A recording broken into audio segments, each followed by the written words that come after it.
Lumaki po kasi ako sa farm, mga kasama ko lang po, kambing, kalabaw, at saka baka po. Di ba sabi mo sa Pilipinas ka lumaki? Pwede mo bang ikwento mga childhood memories mo? Saan ka lumaki? Si mga makakasama mo? Your Honor, lumaki po ako sa farm. Lumaki din po ako sa Banban Tarlac, sa farm. Yung kababata ko, Your Honor, lumaki po ako sa farm. Ayun, Your Honor, lumaki po ako sa farm. Kilala ko po yung kapitan doon, Your Honor. Ba't pa ulit-ulit yung lumaki ka sa farm? Hindi mo alam kung saan, taga saan ka lumaki, anong lugar.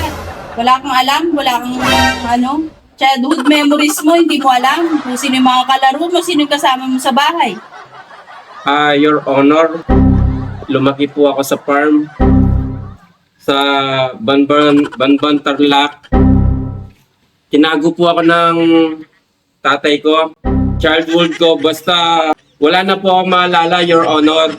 Ayun, lumaki po ako sa farm sa Tarlac Banban, Your Honor. Your Honor, pinanganak po ako sa Papag.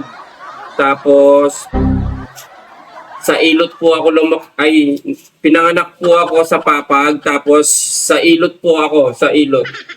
Sa Ilot lang po ako, yung nagpanak po sa akin, Ilot. Tapos po ayun, lumaki na po ako sa farm. Di ba sabi mo, dito ka lumaki sa Pilipinas. So, 38 years old ka na, ibig sabihin, 38 years ka na dito sa Pilipinas. Oh.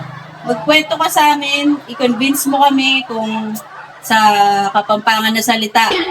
Dahil dapat 38 years ka na dito, kailangan marunong ka na magkapampangan. Obviously, Kapampangan yung dialect nila sa Tarlac. Kaya dapat marunong ka na. Your Honor, lumaki po ako sa farm.